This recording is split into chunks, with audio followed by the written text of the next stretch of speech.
Dr. T. Colin Campbell, a 91-year-old biochemist, hasn't been sick in 47 years, and these 6 foods are why. His story might completely change how you think about nutrition.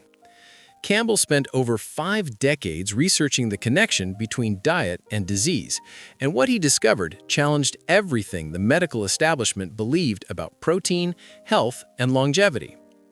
Born on a dairy farm in 1934, Campbell grew up drinking fresh milk, eating eggs, and believing that animal protein was the key to good health. He even wrote his doctoral dissertation at Cornell University defending the consumption of more protein for optimal nutrition. But then something happened in the Philippines that shattered his entire worldview and set him on a path that would make him one of the most controversial figures in nutrition science. Campbell was coordinating a project to help malnourished children when he noticed something disturbing. The children consuming the most protein seemed to have the highest rates of liver cancer. This observation contradicted everything he'd been taught, so he decided to investigate. What he found in his laboratory kept him awake at night for months. Using rats in controlled experiments, Campbell discovered that he could turn cancer growth on and off like a light switch simply by adjusting the amount of animal protein in their diet. Specifically, when rats were exposed to aflatoxin, a naturally occurring carcinogen, those consuming a diet with 20% casein, a milk protein, developed massive tumor growth. When he reduced the casein to just 5%, those same rats developed 75% fewer precancerous lesions. The results were so dramatic and reproducible that Campbell knew he was looking at something that could revolutionize how we understand disease.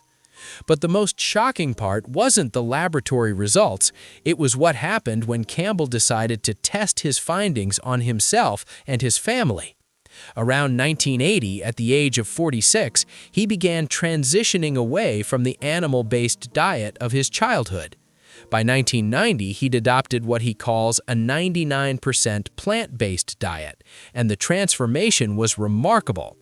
Today, at 91 years old, Campbell remains largely medication-free, maintains an active lecture schedule, having delivered over 1,300 presentations in 30 countries, and continues his research as Professor Emeritus at Cornell University.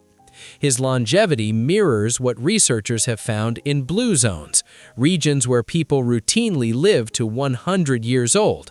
Interestingly, the Loma Linda Adventists in California, one of the 5 blue zones, follow a predominantly plant-based diet similar to Campbell's approach. His entire family of 22 members follow the same dietary approach, and the results speak for themselves. So what exactly does this man eat every single day? Campbell's diet revolves around 6 core categories of whole plant foods, and the simplicity might surprise you.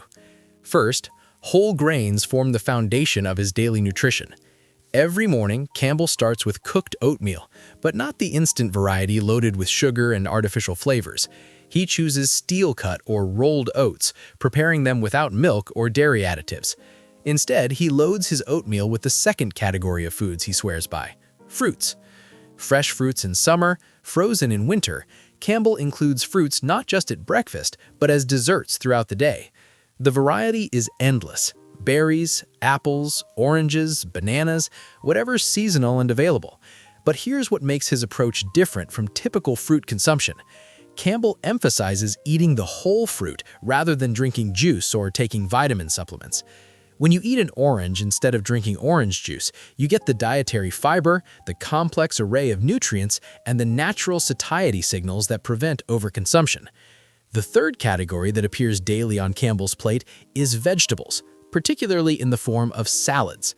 His typical lunch consists of a large salad packed with chopped vegetables and leafy greens. This isn't just lettuce and tomatoes.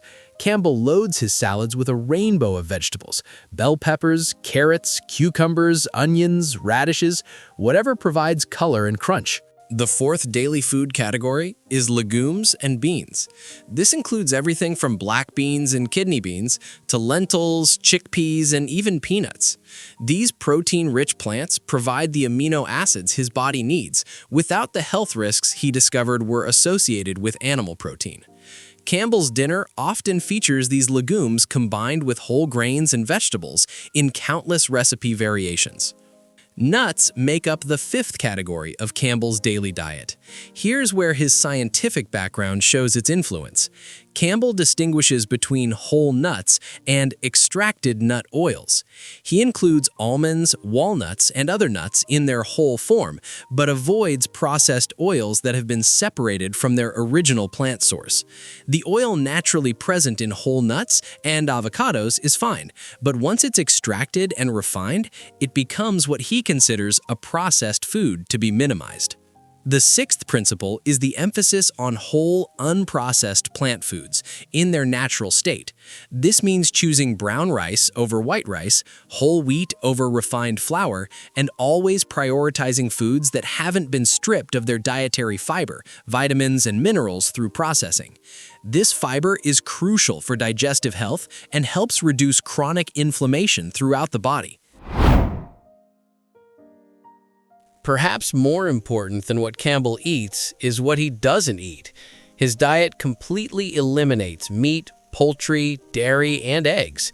He also avoids refined carbohydrates, added vegetable oils, and processed foods loaded with salt, sugar, and artificial additives.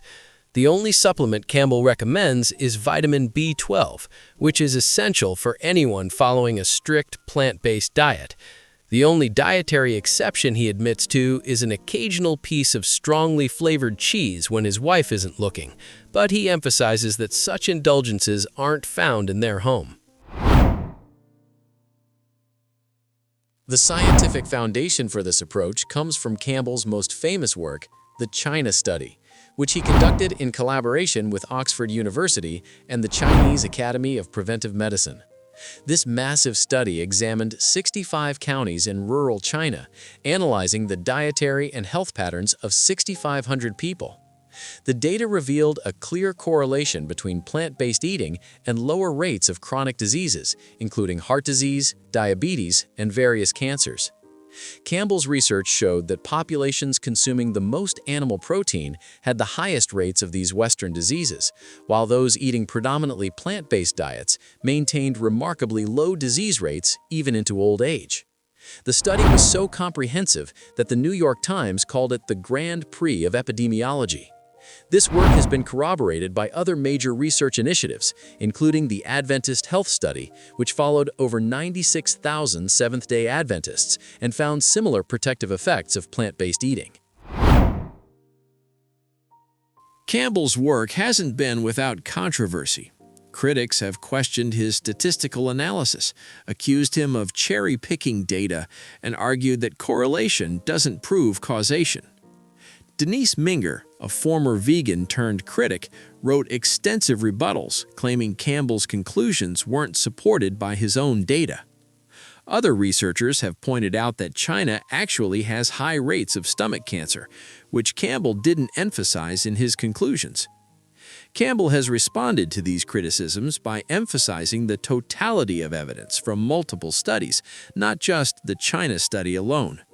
His laboratory work with animals, combined with clinical trials by doctors like Dean Ornish and Caldwell Esselstyn, showing that plant-based diets can reverse heart disease, creates what he calls a convergence of evidence from different research methodologies. Modern research has even identified mechanisms like TMAO, trimethylamine N-oxide, a compound produced when gut bacteria digest animal protein, which correlates with increased cardiovascular disease risk. The real-world impact of Campbell's work extends far beyond academic circles. His book, The China Study, has sold over 3 million copies worldwide and influenced countless individuals to adopt plant-based diets. Perhaps the most famous convert is former President Bill Clinton, who credited Campbell's work, along with books by Dean Ornish and Caldwell Esselstyn, with helping him lose 30 pounds and improve his heart health after cardiac procedures. Clinton's transformation illustrates Campbell's central message that genes aren't destiny. Despite a family history of heart disease and his own cardiac problems, Clinton was able to dramatically improve his health through dietary changes alone. This challenges the conventional wisdom that chronic diseases are inevitable consequences of aging and genetics. Campbell's approach also contradicts the supplement industry's marketing message that we need isolated nutrients to optimize health. Instead, he argues for the symphony of nutrients found in whole plant foods, where vitamins, minerals, fiber, and thousands of phytonutrients work together in ways that science is only beginning to understand. This whole foods approach has gained additional mainstream attention through documentaries like Forks Over Knives and the work of modern advocates like Dr. Michael Greger, author of How Not to Die. At 91, Campbell continues to be remarkably active and productive. He's still writing books, with The Future of Nutrition, published in 2020, and he continues to lecture internationally. His longevity and vitality serve as perhaps the most compelling advertisement for his dietary philosophy. The timing of Campbell's message feels particularly relevant today, as chronic diseases continue to rise despite advances in medical technology. Heart disease remains the leading cause of death, diabetes rates are skyrocketing, and cancer affects 1 in 3 people. Meanwhile, the solutions offered by modern medicine often focus on managing symptoms rather than addressing root causes.